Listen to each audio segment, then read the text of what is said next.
தோழமை சொந்தங்களுக்கு பணிவான வணக்கங்கள். இன்றைய வகுப்பினை அருமை தோழர் சிவகுமார் அவர்கள் நடத்த இருக்கின்றார்கள். ஏற்கனவே PLI RPLI பற்றி அவர் பாடம் எடுப்பதனுடைய தொடர்ச்சியாக இந்த பாடம் என்பது 2வது வகுப்பாக இன்று நடைபெறும். அனைவரும் அருள் கூர்ந்து முழுமையாக கவனத்துடன் கவனிக்குமாறு கேட்டுக்கொள்கிறேன். இதற்கான கேள்விகள் மிக விரைவில் மீண்டும் கொஸ்டின் பேங்க் என்பது, அதாவது கடந்த 2-3 நாட்களாக கொஸ்டின் பேங்க் வெளியிட முடியவில்லை, பல்வேறு காரணங்கள். அதனால் திருப்பி இன்னும் ஒரு 2 தினங்களுக்குள்ளாக மீண்டும் கொஸ்டின் பேங்க் என்பது நிச்சயமாக இரவு 8:30 மணிக்கு வெளிவரும். தற்பொழுது நடக்கக்கூடிய அந்த பாடத்தினுடைய அடிப்படையிலே கேள்விகள் அமையும் என்பதையும் நான் உங்களுக்கு தெரிவித்துக் கொள்கிறேன். தற்பொழுது சிவகுமார் அவர்கள் பாடத்தினை தொடர்ந்து நடத்துவார்கள். நீங்க நடத்துங்க சிவா. அனைவருக்கும் மாலை வணக்கம். நம்ம ஏற்கனவே ஒரு நாள் கிளாஸ் பார்த்தோம். இப்போ இம்பார்ட்டன்ட் பாயிண்ட்ஸ் மட்டும் பார்க்கலாம். திருப்பி ஒரு நாள் ரிவிஷன் மாதிரி பார்த்துடலாம். இப்போ நம்மளுக்கு இந்த சில்ட்ரன் பாலிசி பத்தி அடிக்கடி நிறைய கேட்குறாங்க. கொஸ்டின்ஸ் எக்ஸாம்ஸ்ல நிறைய கேட்குறாங்க. அதுக்கு இன்னொரு பேர் பால் ஜீவன் பீமா அப்படின்னு சொல்லுவாங்க, சில்ட்ரன் பாலிசி. இது எப்போ இன்ட்ரோடியூஸ் பண்ணாங்கன்னு பார்த்தீங்கன்னா 20/1/2006 இன்ட்ரோடியூஸ் பண்ணாங்க. 20/1/2006 இது ஒரு நான் medical policy.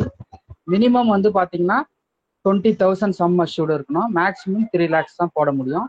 Parent should have policy for equivalent amount of sum assured of the child. அதாவது குழந்தைக்கு எவ்வளோ பாலிசி எடுக்க போறாங்களோ அந்த அமௌண்ட்டுக்கு பேரண்ட்ஸ்க்கும் பாலிசி இருக்கணும். இப்போ உதாரணத்துக்கு பேரண்ட்ஸ்க்கு 3 lakh பாலிசி எடுத்திருந்தாதான் அவர் குழந்தைக்கு 3 lakh பாலிசி போட முடியும். ஆனால் வேற பேரண்டோட பாலிசி சம் அஷ்யூர்டு 1 lakh தான் இருக்குதுன்னா அவங்க குழந்தைக்கு எவ்வளோ போட முடியும்னா 1 lakh தான் போட முடியும். அதுதான் அதோட மீனிங். பேரண்ட் எவ்வளோ பாலிசி எடுத்துருக்காங்களோ அந்த அமௌண்ட்டுக்கு ஈக்குவலாக தான் குழந்தைங்க பாலிசியும் போட முடியும். ஆனால் subject to maximum of 3 lakh தான். ஓகேங்களா? அதே மாதிரி 2 குழந்தைங்களுக்கு தான் போட முடியும். Maximum 2 children are eligible. Only 1 policy for each child. ஒரு குழந்தைக்கு ஒரு பாலிசி போடலாம். இது ஏஜ் லிமிட் பார்த்தீங்கன்னா மெயின் பாலிசி ஹோல்டர், அதாவது ஏதர் ஃபாதர் ஆர் மதரா இருக்கலாம். அவங்களோட ஏஜ் லிமிட் மேக்ஸிமம் 45 years தான் இருக்கணும். அதுக்கு மேலே இருக்கக்கூடாது. இப்போ ஒரு 50 வயசுல போய் சில்ட்ரன் பாலிசி போட முடியுமா அப்படின்னு பார்த்தீங்கன்னா போட முடியாது. ஏன்னா நம்ம மேக்ஸிமம் ஏஜ் லிமிட் 45 முடியும். அதே மாதிரி இதுல இன்னொரு கண்டிஷனும் இருக்கு. குழந்தை பார்த்தீங்கன்னா மினிமம் 5 years இருக்கணும். மேக்ஸிமம் 20 years தான் இருக்கணும். அப்போ 4 வயசு குழந்தைக்கோ இல்லை 21 வயசு குழந்தைக்கோ பையனுக்கோ நம்ம பையனுக்கோ பொண்ணுக்கோ பாலிசி போட முடியுமான்னா முடியாது. The children age should be 5 to 20 years இருக்கணும். மெயின் பாலிசி ஹோல்டர் ஒருவேளை இறந்து போயிட்டாரு அப்படின்னா பிரீமியம் நம்ம அது கிடைக்கும்.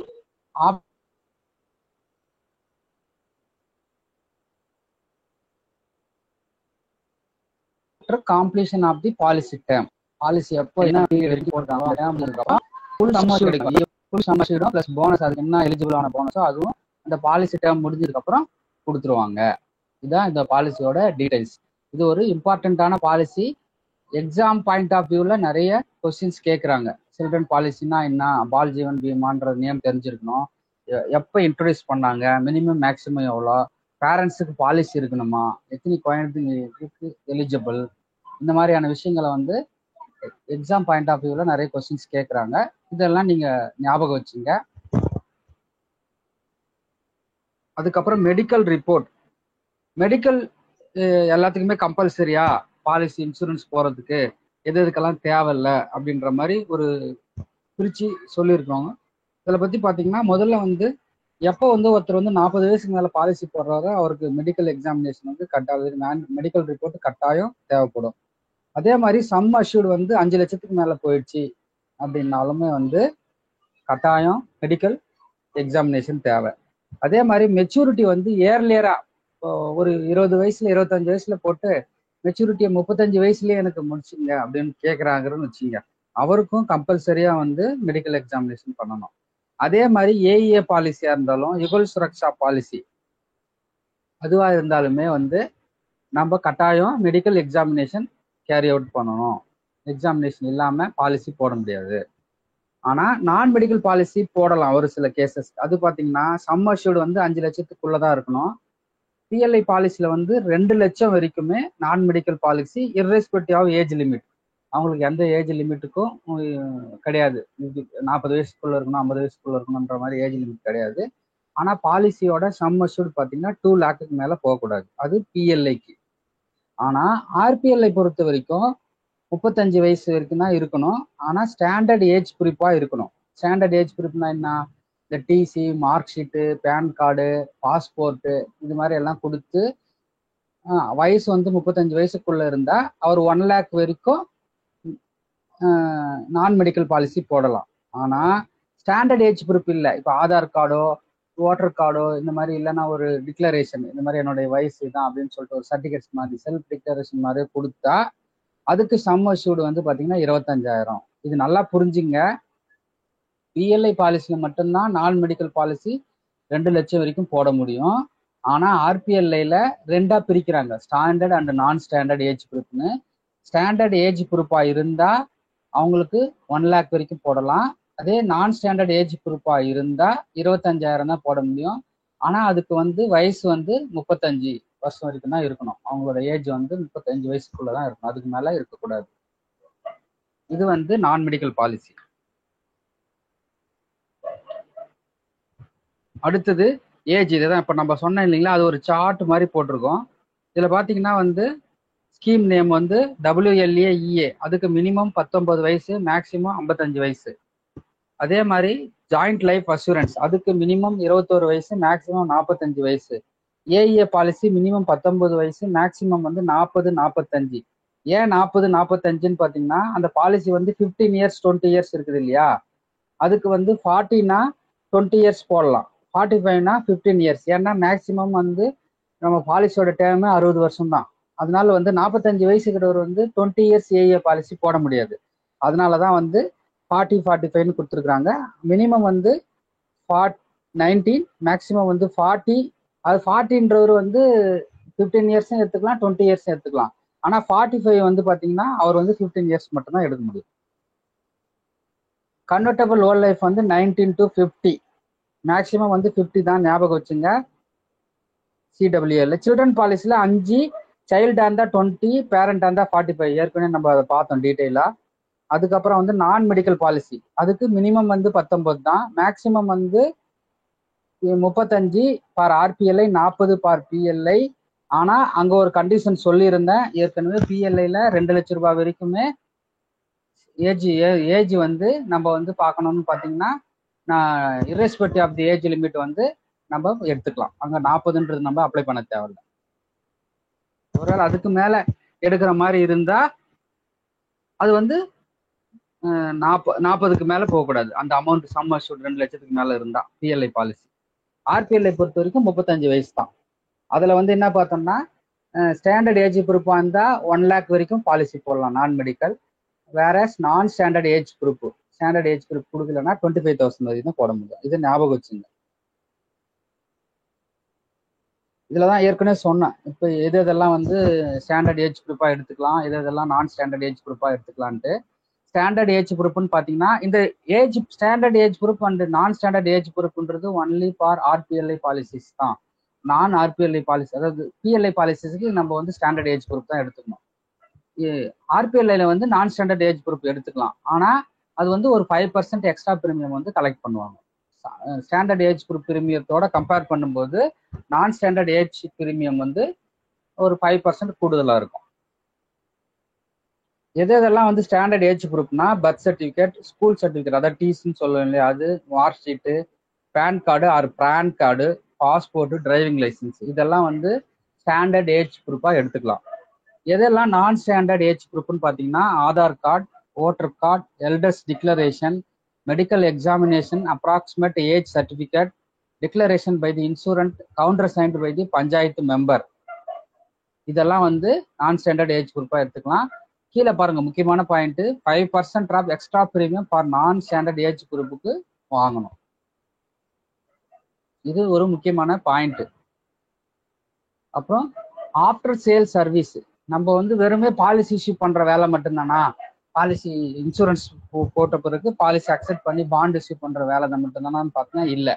கிட்டத்தட்ட நம்ம ஒரு 10 கிட்ட ஆஃப்டர் சேல் சர்வீஸ் மற்ற சர்வீஸ் எல்லாம் பண்றோம். அது என்னென்ன மாதிரி எல்லாம் சர்வீஸ் அப்படின்னு பார்த்தீங்கன்னா, அசைன்மெண்ட், அப்புறமா வந்து கம்யூட்டேஷன், அப்புறம் கன்வர்ஷன், அப்புறம் ரெடியூஸ்டு பெய்ட் அப், அப்புறம் நேம் சேஞ்ச், அப்புறம் free look or policy cancellation, அப்புறம் issue of duplicate bond, loan, surrender, maturity, death claim, revival, இது எல்லாமே வந்து after sale service. After sale சர்வீஸ்னா ஆஃப்டர் இஷ்யூன்ஸ் ஆஃப் பாலிசி, நம்ம பாலிசி போடுறோம் இல்லைங்களா, அதுக்கப்புறமும் இந்தந்த சர்வீஸ் எல்லாம் நம்ம வந்து பப்ளிக்கு கொடுக்குறோம்.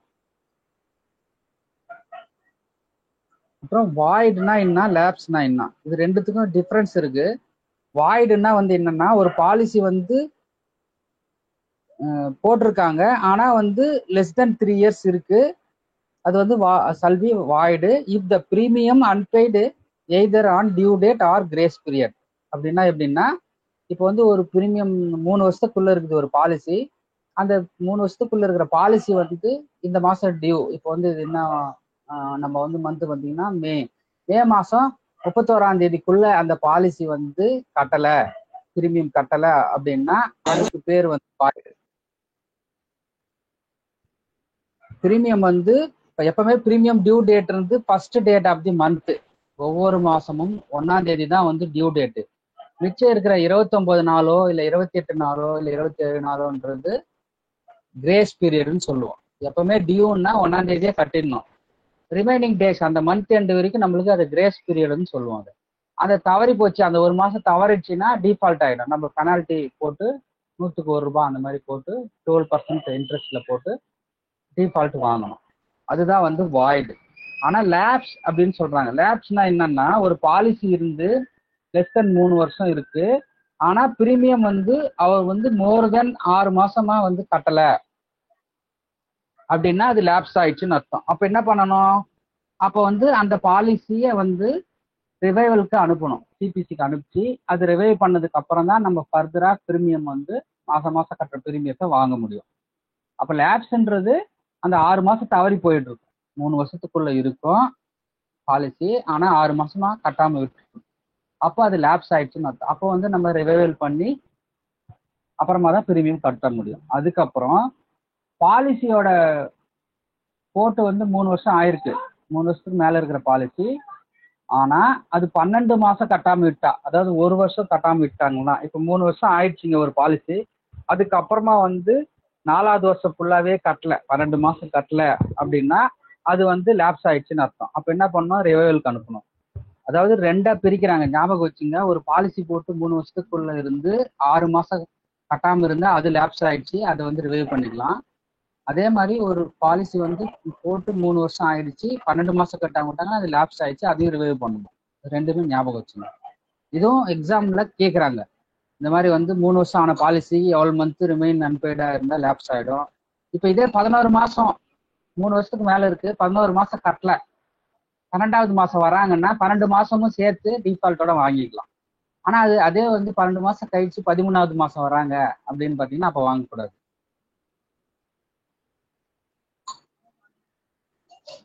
அதே மாதிரி ரிவைவல் ஆஃப் பாலிசி வந்து எப்போ முடியும், எப்பெல்லாம் பாசிபிள் அப்படின்னு பாத்தீங்கன்னா, பாலிசி வந்து மெச்சூரிட்டி ஆகிட்டு இருக்காது. ஒரு பாலிசியே மெச்சூரிட்டி ஆயிடுச்சு, பணம் கட்டாம விட்டாங்க, அந்த மெச்சூரிட்டி டேட் போட்டிருப்பாங்க ஒவ்வொரு பாலிசியும், எந்த டேட் ஆஃப் மெச்சூரிட்டின்னு. அந்த மெச்சூரிட்டி தாட்டி அட்டைன் ஆயிடுச்சு, மெச்சூரிட்டி வந்துடுச்சு அப்படின்னா அதுக்கு போய் ரிவைவல் பண்ண முடியுமானா பண்ண முடியாது. பாலிசி இன் ஃபோர்ஸ்ன்னு சொல்லுவாங்க. பாலிசி வந்து மெச்சூரிட்டி ஆகாம இருக்கணும். அதே மாதிரி life assured of the insurable is at the time of revival. அதாவது நம்ம வந்து மெடிக்கல் சர்டிஃபிகேட் வாங்கணும் அவர்கிட்ட, அவர் அந்த இன்சூரன்ஸோட மெடிக்கல் சர்டிஃபிகேட் கட்டாயம் வாங்கணும். அதுக்கப்புறம் ஒரு பாலிசி வந்து பாத்தீங்கன்னா கன்சிக்யூட்டிவா 5 years வந்து ஃபர்ஸ்ட் அன்பெய்டு பிரீமியத்துல இருந்து ஒரு ஃபர்ஸ்ட் அன்பெய்டு பிரீமியம் அப்படின்னா வந்து இப்போ பாத்தீங்கன்னா வந்து இப்போ இது வந்து 5வது மாசம்னு வச்சுங்க. இது வந்து இப்போ அவர் வந்து பாலிசி ஜனவரி 2025 இருந்து கட்டல அப்படின்னு பாத்தீங்கன்னா, அந்த ஜனவரி 2025 இருந்து அந்த பாலிசி 5 வருஷத்துக்கு மேல போயிருக்கூடாது. அப்பனா என்ன, 2025 ஜனவரில இருந்து 5 வருஷத்துக்கு மேல போயிடக்கூடாதுன்னா 2030. அப்ப 2030க்கு அப்புறமா இந்த பாலிசி எடுத்துட்டு வந்தாங்க அப்படின்னா அது ரிவைவ் பண்ண முடியாது. ஏன்னா அந்த பாலிசி டியூ, அதாவது அன்பெய்ட் பிரீமியத்துல இருந்து 5 வருஷத்துக்குள்ளதான் இருக்கணும். புரிஞ்சுதுங்களா? இப்போ வந்து ஒரு 10 வருஷமா ஒரு பாலிசியை வந்து கட்டாம விட்டாங்க, ரிவைவ் பண்ணிக்க முடியுமான்னா முடியாது. அன்பெய்ட் பிரீமியத்துல இருந்து 5 வருஷத்துக்குள்ள இருந்தாதான் அந்த பாலிசியை நம்ம வந்து ரிவைவல் பண்ண முடியும். அதை ஞாபகம் வச்சுங்க. அதான் சொல்றாங்க, a period of consecutive 5 years has not passed from the date of first unpaid premium. 5 வருஷம் முடிஞ்சிடக்கூடாதுன்னு சொல்றாங்க. அதே மாதிரி ரிவைவல் அமௌண்ட் வந்து லம்சம்பா தான் கட்ட சொல்றாங்க. அதுக்கு முன்ன வந்து இன்ஸ்டால்மெண்ட்டை கூட கட்டலான்ற மாதிரி ஒரு நம்ம இப்போ ஒரு அன்பெய்டு பிரீமியம் வந்து நிறைய வருது, ஒரு 50,000 வருது கட்டணும்னா என்னால் கட்ட முடியல, நான் இன்ஸ்டால்மெண்ட்ல 3 இன்ஸ்டால்மெண்ட் இல்லை 5 இன்ஸ்டால்மெண்ட்ல கட்டிக்கிறேன்னா அப்போ பர்மிஷன் கொடுத்தாங்க. ஆமா, நவ் டேஸ்ல வந்து இப்போ பாத்தீங்கன்னா வந்து ஒன் டைம் லம்சம்பா தான் கட்ட சொல்றாங்க மேக்சிமம். அந்த இன்ஸ்டால்மெண்ட்ன்றதுக்கு அலோவ் பண்றது இல்லை. ஆனா நம்ம ரூலை பொறுத்த வரைக்கும் இன்ஸ்டால்மெண்ட்ல கட்டலான்ற மாதிரி சொல்றாங்க. ஆனா பட் ப்ராக்டிக்கலா வந்து எல்லாருமே வந்து இந்த மாதிரி ரிவைவல் அப்போ வரும்போது ஒன் டைமா தான் கட்ட சொல்றோம். அதே மாதிரி ரீ எக்ஸாமினேஷன் கட்டாயம் வேணும். ரிவைவல் ஆஃப் பாலிசி இருந்ததுன்னா அந்த ஒரு டிக்ளரேஷன் கொடுப்பாங்க மெடிக்கல் ரிப்போர்ட்ல, நான் வந்து ஹெல்த் கண்டிஷன்ல தான் இருக்கிறேன், எனக்கு எந்த இதுவும் இல்லைன்ற மாதிரி அந்த எக்ஸாமினேஷன் வந்து கம்பல்சரி ரிவைவல் ஆஃப் பாலிசிக்கு வேணும். அதே மாதிரி முன்ன வந்து 2 டைம் தான் வந்து ஒரு பாலிசியை ரிவைவ் பண்ணலாம் அப்படின்னு இருந்தது. எத்தனை டைம்? 2 டைம். 2 டைம். இப்போ ஒரு தடவை ரிவைவல் பண்றாங்க, கட்டுறாங்க, திரும்பி அகைன் விட்டுடுறாங்கன்னு வச்சுங்க, கட்டாம விட்டுடுறாங்க, அந்த பாலிசி லேப்ஸ் ஆயிடுது. அப்போ வந்து இன்னொரு டைம் பண்ணலாம், அதுக்கு மேல பண்ண முடியாது. மேக்சிமம் 2 டைம்ஸ் தான் வந்து நம்ம ரிவைவல் பண்ற மாதிரி இருந்தது. இப்போ அந்த கண்டிஷன் ரெஸ்ட்ரிக்ஷனா எடுத்துட்டாங்க. எத்தனை டைம் பண்ணாலும் 5 டைம் கூட பாலிசி கட்டாம வந்து லேப்ஸ் ஆகி ரிவைவல் பண்ணிக்கலாம். ஆனா ஒரே கண்டிஷன், அந்த அன்பெய்ட் பிரீமியத்துல இருந்து 5 வருஷம் லேப்ஸ் ஆகாம இருக்கணும். அதாவது unpaid premium, unpaid first premium ஞாபகம் வச்சுங்க. அன்பெய்டு ஃபர்ஸ்ட் பிரீமியத்துல இருந்து 5 இயர்ஸ் வந்து லேப்ஸ் ஆகாம இருந்ததா மட்டும் ரிவைவ் பண்ணிக்கலாம். எனி நம்பர் ஆஃப் டைம்ஸ் வந்து ரிவைவ் பண்ணிக்கலாம். அது மட்டும் ஞாபகம் வச்சுங்க. அதுக்கப்புறம் அசைன்மெண்ட் ஆஃப் பாலிசி. பாலிசினா அசைன் பண்றது இன்னொருத்துக்கு வந்து இது வந்து ஒரு கிஃப்டா கொடுக்கலாம். ஒரு ஒரு யாருக்காவது ஒருத்தருக்கு, நம்ம தெரிஞ்சவங்களுக்கு இல்லை ஃப்ரெண்ட்ஸுக்கு யாருக்காவது ஒருத்தர் அசைன் பண்றது தான் வந்து அசைன்மெண்ட் ஆஃப் பாலிசி. இது வந்து ஒரு வேல்யூபிள் கன்சிடரேஷனா எடுத்துக்கலாம், பை வே ஆஃப் கிஃப்டாவும் கொடுத்துக்கலாம். ஆனா வந்து என்ன பண்ணணும்னா அந்த இன்சூரன்ட் வந்து பாலிசி ஹோல்டர் வந்து பின்னாடி அதுல அசைன்மெண்ட்னு ஒரு இது இருக்கும், அதுல கையெழுத்து போட்டு அவர் கொடுக்கணும். அதே மாதிரி இந்த அசைன்மெண்ட் வந்து சைன் பண்ணிருக்கணும், விட்னஸ் போட்டு சைன் பண்ணிருக்கணும். அதே மாதிரி எப்ப எஃபெக்ட் ஆகும்னா அசைனர் வந்து கையெழுத்து போடாத வரைக்கும் அது வந்து எஃபெக்ட் கிடையாது. அப்புறம் அந்த அசைன்மெண்ட் இன்ஆபரேட்டிவா ஆகணும் அப்படின்னா அந்த பாலிசி ஹோல்டர் நான் அசைன்மெண்ட்டை வாபஸ் வாங்கிக்கிறேன் அப்படின்னு ரிட்டர்ன்ல கொடுத்து அதை அப்ரூவ் பண்ணி அதை நம்ம பாலிசியில் அப்டேட் பண்ணா மட்டும்தான் அந்த அசைன்மெண்ட் வித்ட்ரால் ஆகும். இதுதான் வந்து அசைன்மெண்ட். அப்புறம் கம்யூட்டேஷன். கம்யூட்டேஷன் அப்படின்றது என்ன அப்படின்னா இதெல்லாம் வந்து ஒரு பாலிசியோட சேஞ்சஸ் நம்ம வந்து பிரீமியம் அமௌண்ட் மாத்துறது, டேட் ஆஃப் மெச்சூரிட்டி மாத்துறது, சம் அஷ்யூர்ட் மாத்துறது, இது மாதிரி எல்லாம் இருக்குது இல்லையா, அதுதான் வந்து இந்த மாதிரி கம்யூட்டேஷன் சொல்றோம். கம்யூட்டேஷன்ன்றது வந்து என்னன்னா எல்லா கண்டென்ட்டையும் மாத்திக்கலாம் except date of maturity. That is அப்படின்னா என்னன்னா ஒரு பிரீமியம் அமௌண்ட்டை நம்ம மாசம் கட்டுற பிரீமியம் அமௌண்ட்டை மாத்திக்கலாம், இல்லைன்னா சம் அஷ்யூர்டையும் மாத்திக்கலாம். இப்போ ஒரு 5 லட்ச ரூபா பாலிசி என்னால கட்ட முடியல, என்னால 3 லட்ச ரூபா தான் கட்ட முடியும்னா அப்போ மாத்திக்கலாம். அது வந்து பிரீமியம் மாத்துற மாதிரியா இருந்தாலும் சரி, இல்ல அதே பிரீமியத்துல கட்டுற மாதிரி இருந்தாலும் ஓகே. அப்போ கம்யூட்டேஷன்ன்றது 2 வகையா எடுத்துக்கலாம். ஒண்ணு வந்து பிரீமியத்தை மாத்துற மாதிரி இருக்கணும், இல்லையா சம் அஷ்யூர்டை மாத்துற மாதிரி இருக்கும். பட் டேட் ஆஃப் மெச்சூரிட்டியை ஆல்டர் பண்ணக்கூடாது. அதுதான் வந்து கம்யூட்டேஷன். ஆனா கன்வர்ஷன் அப்படின்றது, கம்யூட்டேஷன் அப்படின்றது வந்து எப்படின்னா ஒவ்வொரு ரிவைஸ்டு பிரீமியம் கட்டினதுக்கு அப்புறம் தான் வந்து அது வந்து கம்ப்ளீட் ஆகும் அப்படின்னு சொல்றோம். அதே மாதிரி சரண்டர் அக்கௌண்ட்ஸும் வந்து என்ன பண்ணணும்னா ஃபர்ஸ்ட் வந்து surrender request of converted policy be indexed after receipt of revised premium. ஒருவேளை வந்து ஒரு பாலிசியை வந்து சரண்டர் கேட்குறாங்க, ஆனா வந்து அவங்க ரிவைஸ்டு பிரீமியத்துக்கு அப்ளை பண்ணிட்டாங்க அப்படின்னா அவங்க ரிவைஸ்டு பிரீமியத்துக்கு அப்ளை பண்ணி அந்த ரிவைஸ்டு பிரீமியம் பேமெண்ட் பண்ணியிருந்தால் மட்டும்தான் வந்து அவங்க சரண்டரை வந்து ப்ராசஸ் பண்ண முடியும். கன்வெர்ட் பண்ணிட்டு உடனே எனக்கு அந்த ரிவைஸ்டு பிரீமியத்தை வந்து கட்டாம எனக்கு பாலிசியை வந்து சரண்டர் பண்ணி கொடுக்கணும்னா முடியாது அப்படின்றது தான் சொல்லியிருக்காங்க. அப்போ நம்ம கன்வர்சேஷன் கொடுத்துட்டோம் அப்படின்னா அந்த கன்வெர்ட் பண்ணதுக்கு அப்புறம் அட்லீஸ்ட் அந்த ரிவைஸ்டு பிரீமியத்தை பே பண்ணிருக்கணும். பே பண்ணியிருந்தா மட்டும்தான் வந்து நம்ம அந்த சரண்டர் வேணும், ஒருவேளை சரண்டர் ரெக்வஸ்ட் கொடுக்குற மாதிரி இருந்தா அந்த சரண்டர் ரெக்வஸ்ட்டை இண்டெக்ஸ் பண்ண முடியும் அப்படின்னு சொல்றாங்க.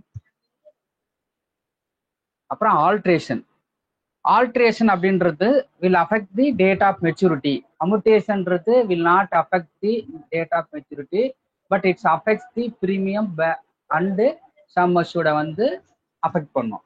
ஆனா ஆல்ட்ரேஷன்றது அப்படின்னா டேட் ஆஃப் மெச்சூரிட்டியுமே அஃபெக்ட் பண்ணும். கன்வர்ஷன் இன்க்ளூட்ஸ் அப்படின்னா என்ன அப்படின்னு பாத்தீங்கன்னா, இப்போ ஓல்ட் லைஃபை வந்து எய்யவா மாத்துவோம், அது வந்து கன்வெர்டபிள் ஓல்ட் லைஃப்னு சொல்லுவோம். அப்ப என்ன சொல்லியிருப்போம், ஒரு பாலிசி வந்து 5 வருஷத்துக்கு அப்புறம் 5 வருஷத்துலேருந்து 6 வருஷத்துக்குள்ள நம்ம வந்து இஏ பாலிசியாவை மாத்திக்கலாம். அப்படி ஒருவேளை மாற்ற முடியல அப்படின்னா அது வந்து என்ன ஆகும்னா ஓல்ட் லைஃபாவே கண்டினியூ ஆகுன்றது தான் அந்த பாலிசியோட கண்டிஷன்.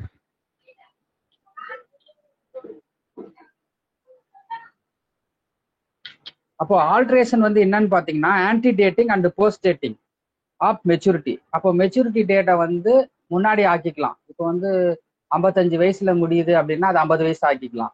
அப்படி இல்லையா 55 வயசுல முடியுது 60 வயசுல ஆக்கலாம். அதாவது ப்ரீ டேட்டாவும் பண்ணிக்கலாம், போஸ்ட் டேட்டாவும் பண்ணிக்கலாம் அப்படின்றது தான் வந்து இந்த டேட் ஆஃப் அந்த ஆல்ட்ரேஷன் ஆஃப் மெச்சூரிட்டி டேட்டை வந்து சொல்றாங்க.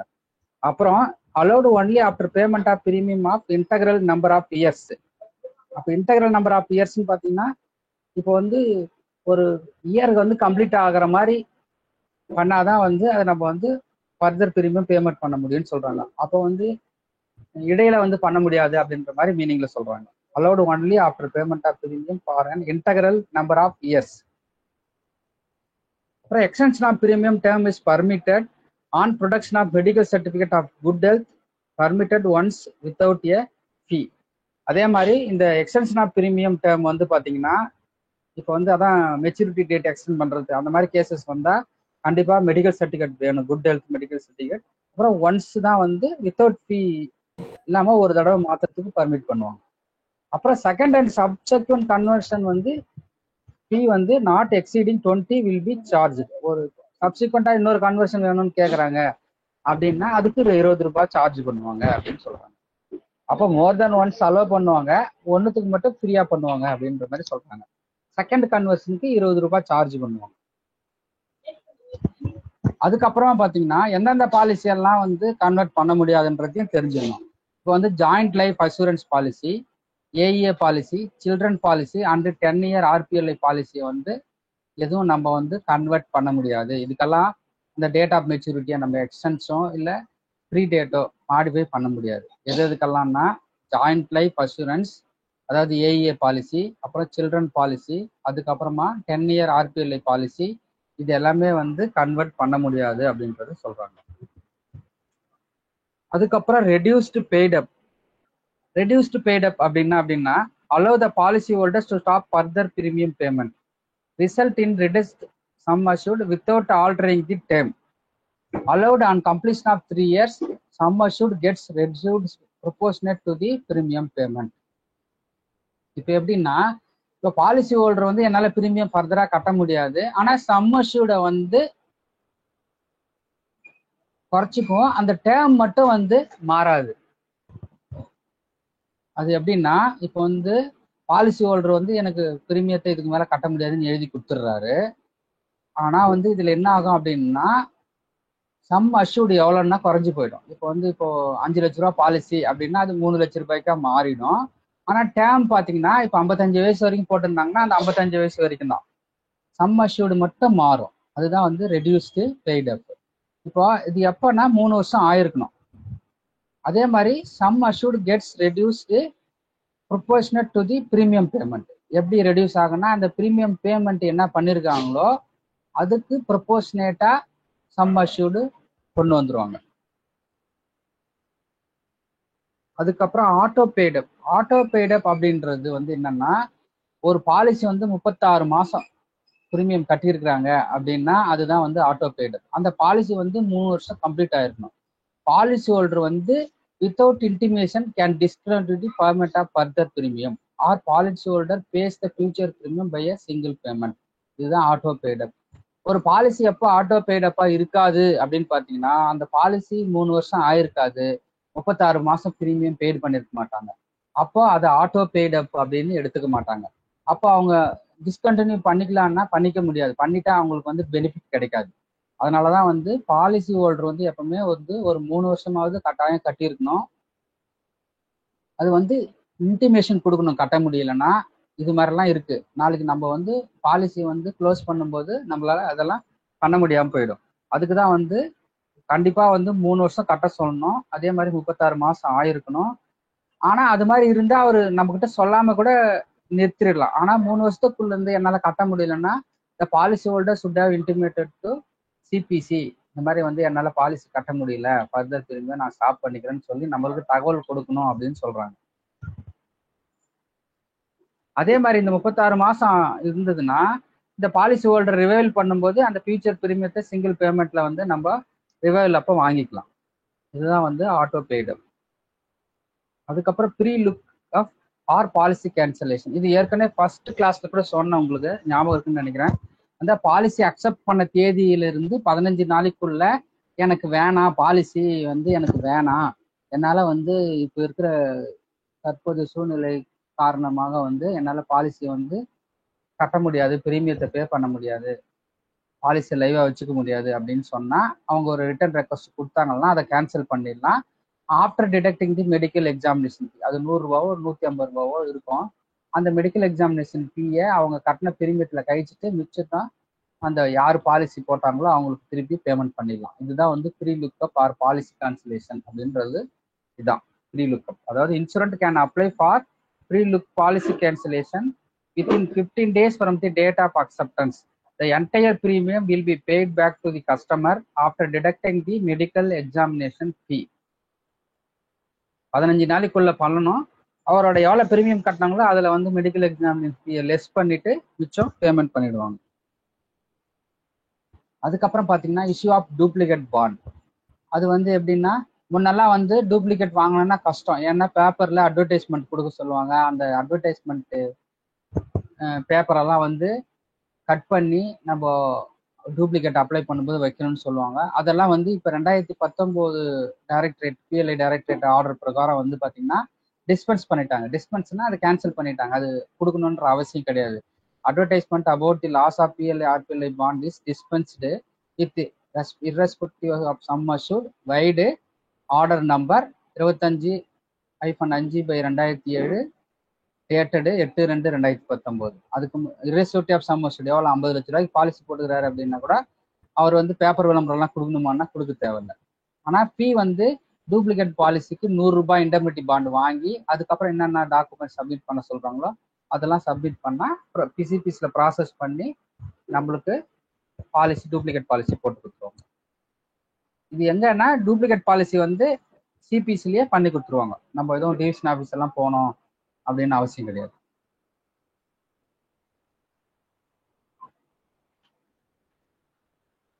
அதே மாதிரி approving authority may consider settlement of cases without original policy bond by taking letter of indemnity for settlement of PLI RPLI maturity cases. அப்படி என்ன சொல்றாங்க, இப்போ டூப்ளிகேட், இப்போ பாலிசி தொலைஞ்சு போச்சு, அவர் மெச்சூரிட்டிக்கு வராரு, அப்போதான் அவர் பாலிசி எல்லாம் தேடி பார்க்குறாரு, அவருக்கு பாலிசி கிடைக்கல, லாஸ் ஆயிடுச்சு, அவர் டூப்ளிகேட் வாங்கிட்டு தான் மெச்சூரிட்டி கிளைம் பண்ணணுமா அப்படின்னு ஒரு கேள்வி வருது. அப்போ என்ன பண்ணலாம் அப்படின்றாங்கன்னா, அப்ரூவிங் அத்தாரிட்டி கன்சிடர் பண்ணா அவர் சாட்டிஸ்ஃபை ஆனா இந்த வந்து ஒரிஜினல் பாலிசி இல்லாம அவர்கிட்ட ஒரு இண்டெமினிட்டி வாங்கிக்கிட்டு இந்த maturity case PLI RPLI maturity கேஸோ செட்டில் பண்ணலாம் அப்படின்றது வந்து ஒரு ப்ரொவிஷன் இருக்குது. அதாவது டூப்ளிகேட் பாலிசி எல்லாம் அப்ளை பண்ணாம ஜஸ்ட் இண்டெமினிட்டி பாண்ட் வரைக்கும் வாங்கிட்டு அவருக்கு அந்த பாலிசியை க்ளோஸ் பண்ணி கொடுக்கலாம் அப்படின்ற மாதிரி. அதான் ஆனால் இண்டெமினிட்டி நான் இந்த மாதிரி நான் சொல்றதெல்லாம் உண்மைதான், எனக்கு இது ஆகிப்போச்சு, வேற எதுவும் இது ஒரிஜினல் பாண்டு வந்து கிடைச்சி இதுவாச்சுன்னா நான் அதுக்கு பொறுப்பு ஏற்றுக்கிறேன், அது மாதிரி எல்லாம் ஒரு இண்டெமினிட்டி இருக்கும். அது ப்ரிஸ்கிரைப்ட் ஃபார்மேட்ல கொடுத்துருப்பாங்க. அந்த இண்டெமினிட்டி பாண்டு வாங்கி அதுல நான் வக்கீல் கிட்ட கையெழுத்து வாங்கி அதெல்லாம் சப்மிட் பண்ணா அதை வச்சுக்கின்னு பாலிசி டூப்ளிகேட் பாலிசி போடாம ப்ராசஸ் பண்ணலாம் மெச்சூரிட்டி கேசஸ் அப்படின்றது மாதிரி சொல்லியிருக்காங்க. அப்புறம் ஃபீ for duplicate premium receipt book எவ்வளோ அப்படின்னா 20 ரூபாய். ஒரு பாஸ்புக் தொலைஞ்சு போச்சு, ப்ரீமியம் கட்டுற பாஸ்புக்கு, அப்போ என்ன பண்ணுறதுன்னா டூப்ளிகேட் வாங்கிக்கலாம். அதுக்கு ஒரு ரெக்வஸ்ட் லெட்டர் எழுதி கொடுத்து 20 ரூபா ஃபீஸ் கட்டிட்டோம்னா நம்ம சிபிசிலேருந்து டூப்ளிகேட் பாஸ்புக் போட்டு கொடுத்துருவாங்க. அதாவது டூப்ளிகேட்டு பாலிசி பாண்டுனா 100 ரூபாய் இண்டெம்னிட்டி வாங்கணுங்க. அதே வந்து டூப்ளிகேட் பாஸ்புக்கு ப்ரீமியம் பாஸ்புக் தொலைஞ்சு போச்சு அதுக்குன்னா 20 ரூபாய் வாங்கணும். ஞாபகம் வச்சுங்க. இந்த ஃபீஸஸ் எல்லாம் கூட எக்ஸாமினேஷன்ல கேட்கறதுக்கு வாய்ப்புகள் இருக்கு.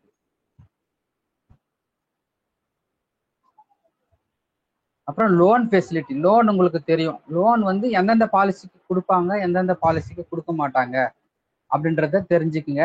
ஏன்னா இதுவும் கேட்பாங்க, இதுக்கு இந்த பாலிசிக்கு லோன் ஃபெசிலிட்டி இருக்கா இல்லையா அப்படின்னு கேட்பாங்க. அப்போ எந்த பாலிசிக்கு இருக்கு எந்த பாலிசிக்கு இல்லைன்றத நம்ம வந்து கட்டாயம் தெரிஞ்சுக்கணும். இது பார்த்தீங்கன்னா ஓல்ட் லைஃப் அசூரன்ஸ் வந்து பார்த்தீங்கன்னா அதுக்கு லோன் ஃபெசிலிட்டி இருக்கு. அதாவது சுரக்ஷான்னு சொல்லுவோம் இல்லையா, WLA. அதே மாதிரி கன்வெர்டபுள் ஓல்ட் லைஃப் ஸ்வேதா, அது வந்து CWLAன்னு சொல்லுவோம். என்டோமெண்ட் பாலிசி EA பாலிசின்னு சொல்லுவோம் சந்தோஷ்.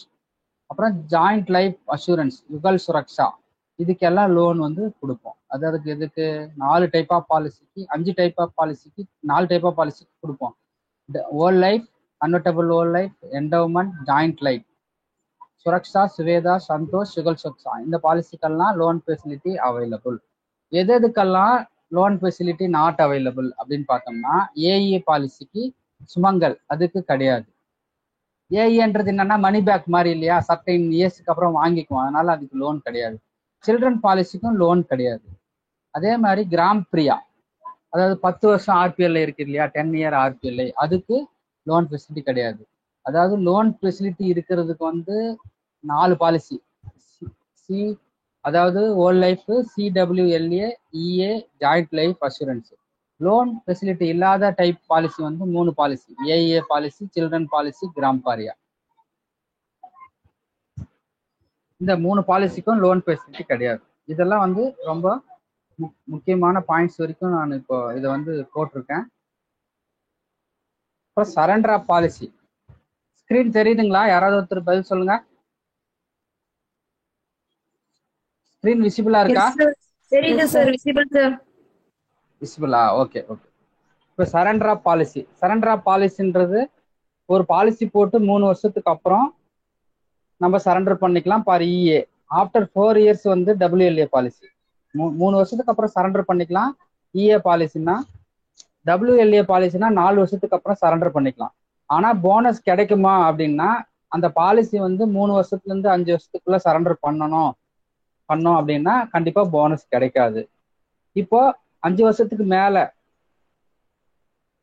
இப்போ வந்து பாலிசி வந்து less than 5 years, no bonus with effect from date of discontinuance of premium அப்படின்னு சொல்றாங்க. அப்போ நம்ம எப்ப சரண்டர் பண்றதா இருந்தாலும் சரண்டரே பண்ணக்கூடாது, அது வந்து லாஸ் தான். ஒருவேளை கட்டாயம் சரண்டர் பண்ணியே ஆகணும் அப்படின்னாலும் அது 5 வருஷத்துக்கு மேல பண்ணாதான் கொஞ்சம் பெனிஃபிட் ஆகுது கிடைக்கும்.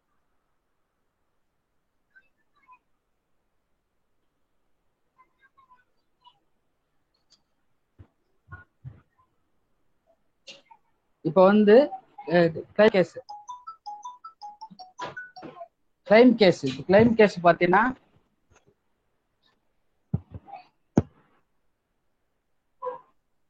ப்ரொசீஜர் ஃபார் டெத் கிளைம் வந்து பார்த்தீங்கன்னா 2 காசா பிரிக்கிறாங்க, based on cause of death of the insurant. அதே மாதிரி அந்த பீரியட் ஆஃப் டெத், அந்த டெத் பீரியட் எப்போ இருக்கு அப்படின்ட்டு பார்த்தீங்கன்னா நேச்சுரல் டெத் அண்ட் அன்நேச்சுரல் டெத்னு சொல்றாங்க. நேச்சுரல் டெத்னா ஆல் டெத்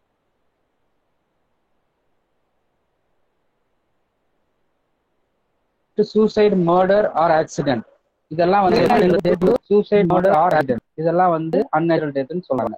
அதே மாதிரி இது வந்து அந்த டேட் என்ன சொல்றாங்கன்னா லெஸ் தென் பாலிசி 3 இயர் இல்ல 3 இயருக்கு மேல இருந்தா, பாலிசி போட்டு 3 இயருக்கு மேல இருந்தா அது நார்மல் கிளைம்னு சொல்லுவோம். பாலிசி ரொம்ப ரொம்ப முக்கியமான பாயிண்ட்ஸ். கிளைம் வரும்போது 2ஆ பிரிப்பாங்க. டேட்டா வந்து ரெண்டு வகையா பிரிக்கிறாங்க. ஒரு வகை வந்து பாத்தீங்கன்னா இயற்கையான மரணம், இன்னொன்னு இயற்கை இல்லாத மரணம். இயற்கையான மரணம்னா சூசைடோ, மர்டரோ, ஆக்சிடென்டோ இல்லாத மரணம் எல்லாமே இயற்கையான மரணம். அதெல்லாமே வந்து இயற்கையான மரணம். அன்நேச்சுரல் டெத், இயற்கை இல்லாத மரணம் எதுன்னு பாத்தீங்கன்னா சூசைட் பண்ணிக்கிறது, மர்டர் ஆகுறது, ஆக்சிடென்ட் ஆகுறது, இது எல்லாமே வந்து அன்நேச்சுரல் டெத்துன்னு கிளாஸிஃபை பண்றாங்க. அதுக்கப்புறம் அந்த பாலிசி வந்து போட்டு 3 வருஷத்துக்குள்ள இறந்து போச்சுன்னா ஏர்லி டெத் கிளைம்னு சொல்லுவாங்க. பாலிசி போட்டு 3 வருஷத்துக்கு மேல ஆயிடுச்சுன்னா அது நார்மல் கிளைம் கேசஸ் மாதிரியே டீல் பண்ணுவாங்க.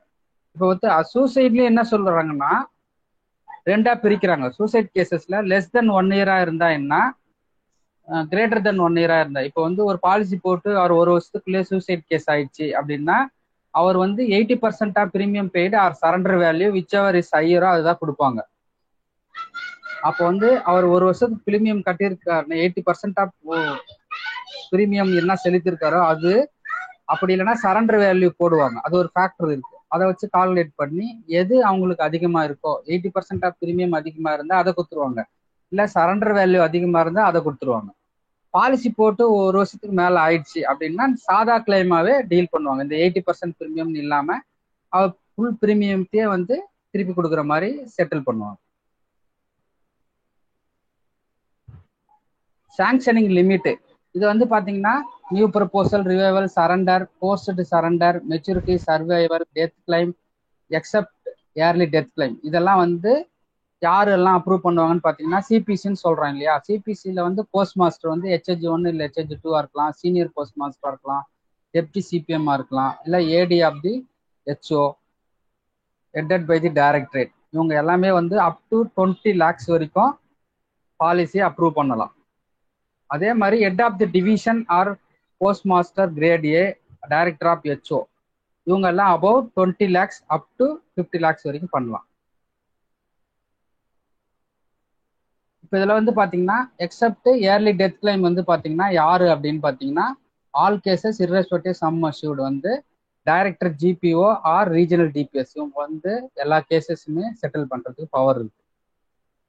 அப்புறம் லோன் யாருன்னா ஃபர்ஸ்ட் லோனு போஸ்ட் மாஸ்டர் தான் எவ்வளவு அமௌண்ட் இருந்தாலும், செகண்ட் ஆர் சப்சிக்வெண்ட் லோனுனாலும் post master of the consent CPG தான். இதுல வந்து ஃபர்ஸ்ட் லோன் எடுத்துட்டு செகண்ட் லோன் எடுக்கலாமான்னா எடுக்கலாம், ப்ரொவைடட் அந்த ஃபர்ஸ்ட் லோன் ஃபுல்லாவே இன்ட்ரெஸ்டோட சேர்த்து பே பண்ணியிருந்தா செகண்ட் லோன் எடுத்துக்கலாம்.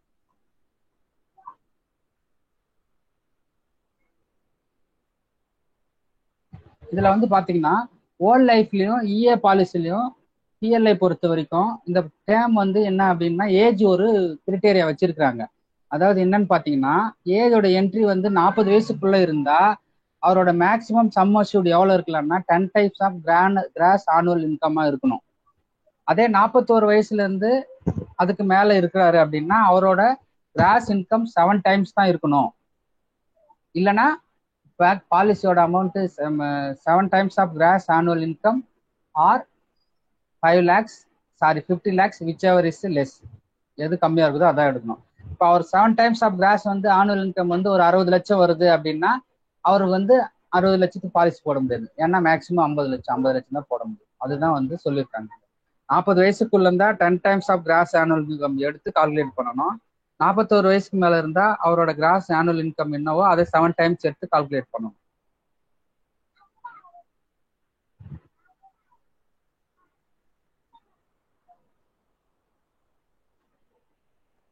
இது என்னன்னா இது எப்போ அப்படின்னா இந்த பாலிசி சம் அஷ்யூர்டு வந்து கிரேட்டர் தென் 20 lakhs இருக்கும்போது இதை அந்த ரெஸ்ட்ரிக்ஷனை ஃபாலோ பண்ணான்னு சொல்றாங்க. அப்போ அப் டு 20 lakhs வரைக்கும் இந்த ரெஸ்ட்ரிக்ஷனை ஃபாலோ பண்ணணும்னு அவசியம் கிடையாது.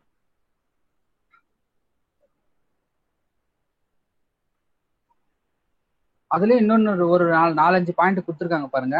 பாலிசி வந்து அபோவ் 50 years சம் அஷ்யூர்டு வந்து 5 lakhs இருந்தா will be 7 years and further a person of aged 55 yearsனா அவர் வந்து 6 வருஷம் வரைக்கும் தான் கட்ட முடியும். ஏன்னா மேக்சிமம் வந்து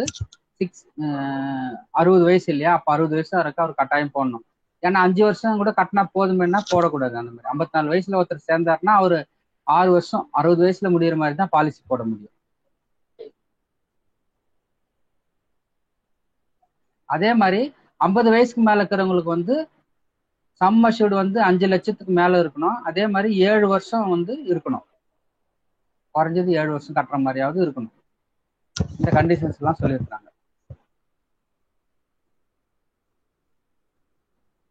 அதுக்கப்புறம் இன்சென்டிவ் ஸ்ட்ரக்சர் இது வந்து மாறி இருக்கு. இதுல வந்து நான் பழைய இன்சென்டிவ் ஸ்ட்ரக்சர் இருக்கு. இதை இன்னொரு கிளாஸ் ரிவ்யூ பண்ணும்போது உங்களுக்கு அந்த நியூ இன்சென்டிவ் ஸ்ட்ரக்சர் என்னன்றதை நான் வந்து டேபிளர் காலை போட்டு தரேன். இது வந்து பழசு. இப்போ ரீசெண்டா வந்து இன்சென்டிவ் ஸ்ட்ரக்சர் மாறி இருக்கு.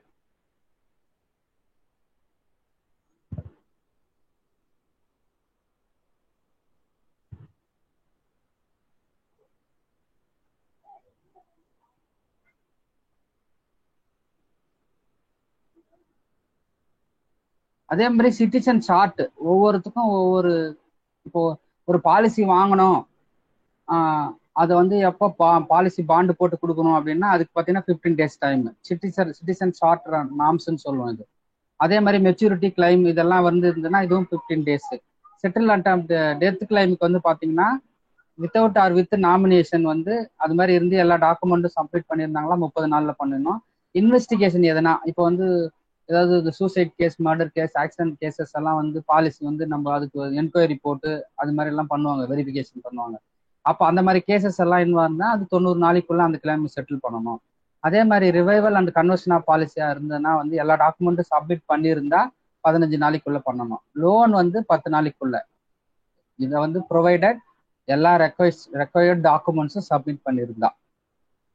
சேஞ்ச் ஆஃப் அட்ரஸ்னா 5 நாள், சேஞ்ச் ஆஃப் நாமினேஷன்னா 10 நாள், அசைன்மெண்ட் ஆஃப் பாலிசினா 10 நாள், இஷ்யூன்ஸ் ஆஃப் டூப்ளிகேட் பாலிசி பார்த்தீங்கன்னா அதுக்கு 10 நாள். இது எல்லாமே வந்து நார்ம்ஸ் கொடுத்துருக்காங்க.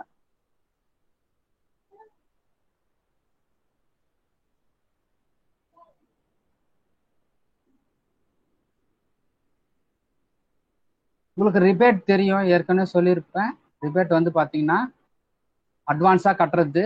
பிஎல்ஐ பொறுத்த வரைக்கும் 1 வருஷம்னா 2%, ஆர்பிஎல்ஐக்கு 2%, 6 மாதம் கட்டணம்னா 1%, ஆர்பிஎல்ஐ 1%, 3 மாதம்ன்றது பிஎல்ஐக்கு கிடையாது, ஆனால் ஆர்பிஎல்ஐக்கு உண்டு. 0.5% ரிபேட் கொடுக்கும்.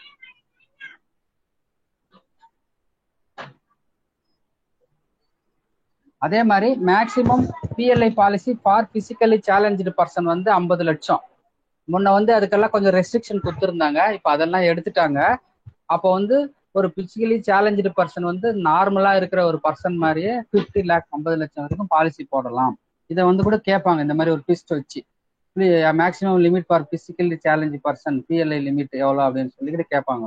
அப்போ சும்மா ஒரு 20 லட்சம் 10 லட்சம் 30 லட்சம் 50 லட்சம் போடுவாங்க. அப்போ நம்ம என்ன இதுக்கு கம்மியா இருக்கும்னு நினைச்சிட்டு போடக்கூடாது. நார்மலான ஒரு பர்சன் என்ன பாலிசி எவ்வளோ எடுக்க முடியுமோ அதே அளவுக்கு 50 லட்சம் ரூபாய் வரைக்கும் நம்ம பாலிசி எடுக்கலாம். இது வந்து ஒரு முக்கியமான பாயிண்ட், இதையும் ஞாபகம் வச்சுங்க. அதே மாதிரி லோன் வந்து மினிமம் வந்து 1000 ரூபாய் இருக்கணும், 1000 ரூபாய் இருக்கணும். அதே மாதிரி இன்ஸ்டால்மெண்ட் வந்து பார்த்தீங்கன்னா 100 rupees மல்டிபிள் ஆஃப் தான் இருக்கணும். இன்ட்ரெஸ்ட் வந்து 10%, காம்பவுண்டிங் ஆஃப் இயர்லி கால்குலேட் பண்ணி கட்டுற மாதிரி 6 மாசத்துக்கு ஒரு முறை கட்டுற மாதிரி இருக்கும். ஒரு லோன் புக்கும் கொடுப்பாங்க. அது கட்டலை அப்படின்னா அந்த 6 மாசத்துக்கு ஒரு முறை அதுக்கு இன்ட்ரெஸ்ட் கால்குலேட் பண்ணுவோம்.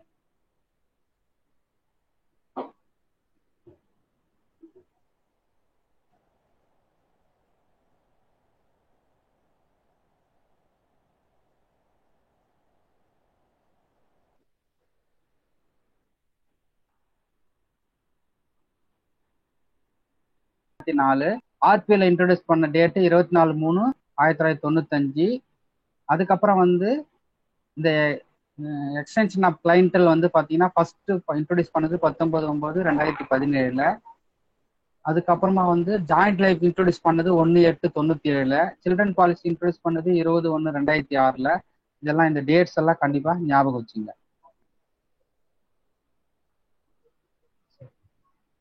இன்னைக்கு இந்த கிளாஸ் முடிச்சுக்கலாம். நெக்ஸ்ட் ரிவிஷன் மாதிரி வச்சு இன்னும் கொஞ்சம் பாயிண்ட்ஸ் எல்லாம் ரெடி பண்ணி வச்சிருக்கேன், அதை வந்து கொடுக்குறேன். அதுக்கப்புறம் இன்னும் 1 or 2 daysல உங்களுக்கு அந்த கொஸ்டின் பேங்க் மாதிரியும் ரெடி பண்ணி தரேன். ஓகே, சனிக்கிழமை பார்ப்போம். Thank you sir. தேங்க்யூ. ஓகே தலைவரே. தேங்க்ஸ் சிவா.